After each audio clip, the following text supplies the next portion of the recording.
নমস্কার। আজ আপনাদের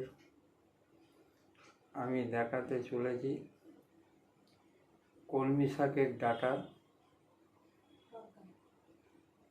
ডাঁটা দিয়ে তরকারি।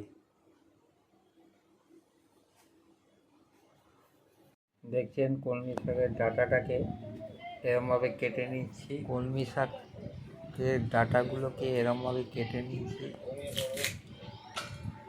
প্রথমে আপনারা কলমি শাকের ডাঁটাগুলো এরমভাবে কাটছেন।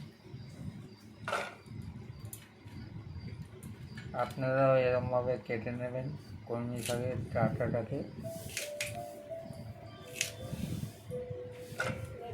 কলমি শাকের ডাঁটাগুলো এরমভাবে দেখেছেন কত সুন্দরভাবে ডাঁটাগুলো কাটা। আলুগুলোকে এরমভাবে কেটে কুমড়োগুলোকে এরমভাবে কেটে নিয়েছি এরমভাবে। কাঁঠালের বীজগুলোকে এরমভাবে কেটে নিয়েছি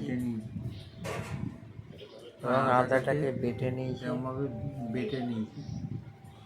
তারপরে এরমভাবে সব জিনিসগুলো দেখেছেন কত সুন্দরভাবে কলমি শাকের ডাঁটাটাকে এরমভাবে কেটেছি। প্রথমে আমি তারপর কড়াইতে তেল দিচ্ছি। কড়াইতে সর্ষের তেল দেওয়া হলো।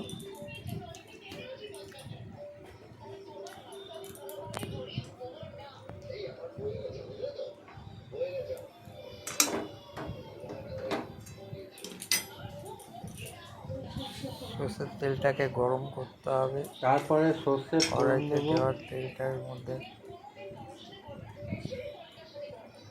গরম করতে হবে। তারপরে একটুখানি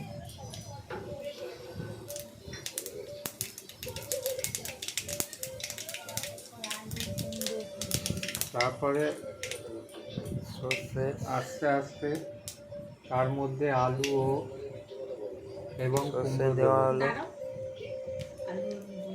একটুখানি হলুদ দিলাম তেলের মধ্যে।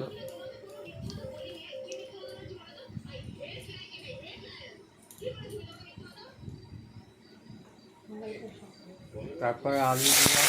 তারপরে আলুটাকে আস্তে আস্তে তার মধ্যে ছাড়া হলো।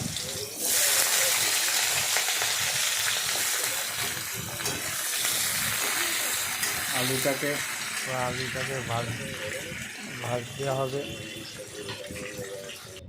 তারপরে কুমড়োটাকে দেওয়া হলো কড়াইতে।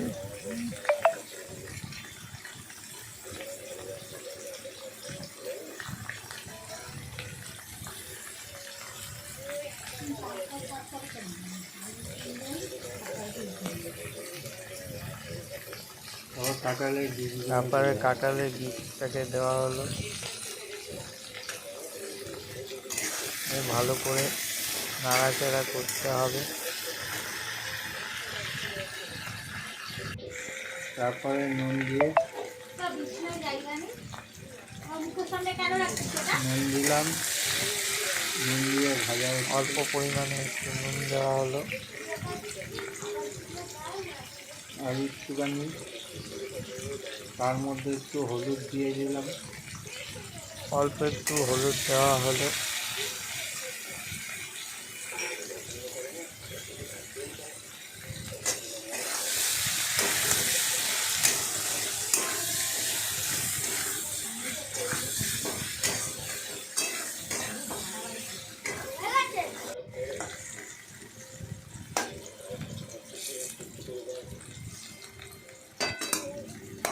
আদা বাটা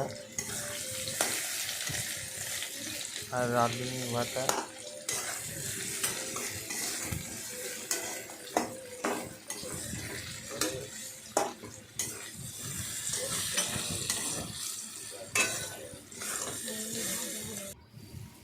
দেওয়া হলো।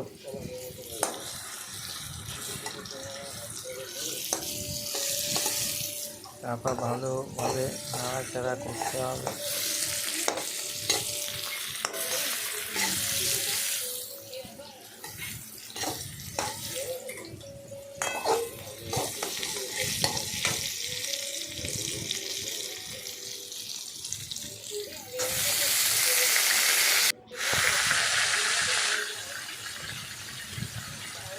তার মধ্যে শাকের ডাঁটাগুলো দেওয়া হলো।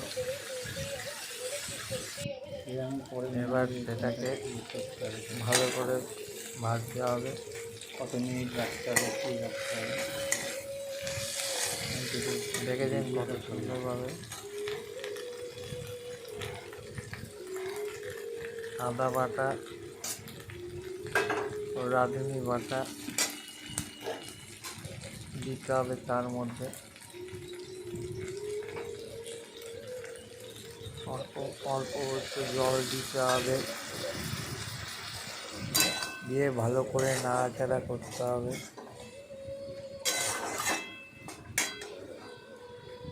দেখেছেন কত সুন্দর কালার হয়েছে।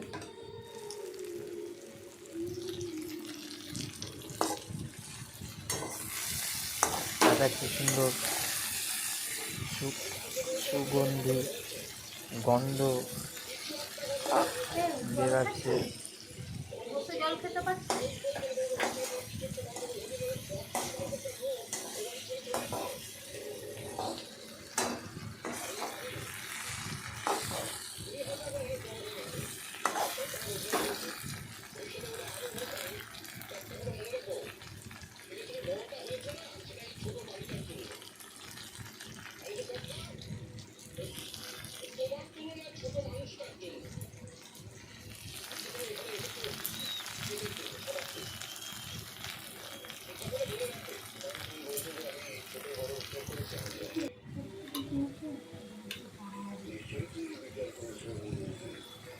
অল্প পরিমাণে চিনি দেওয়া হলো তার মধ্যে।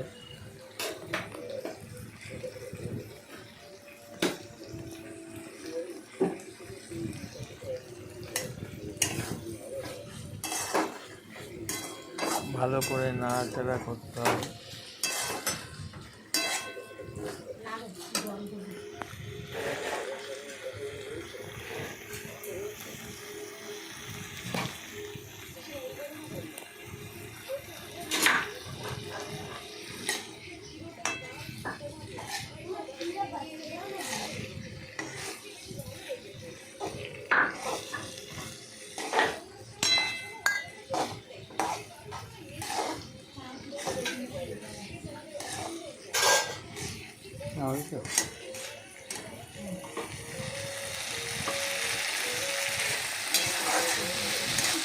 ভালোভাবে নাড়াচাড়া করবেন, তারপর একটু জল দেবেন।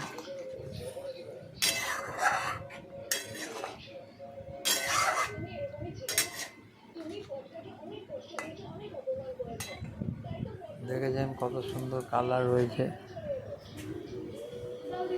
কলমি শাকের ডাঁটা দিয়ে তরকারি, কি সুন্দর কালার হয়েছে।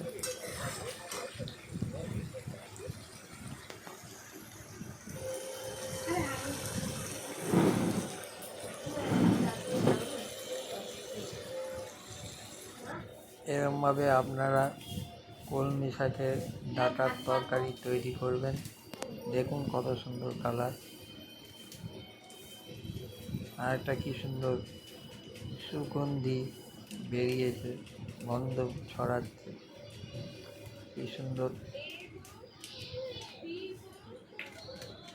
সুন্দর তৈরি হয়েছে। আপনারাও এরকমভাবে তৈরি করবেন।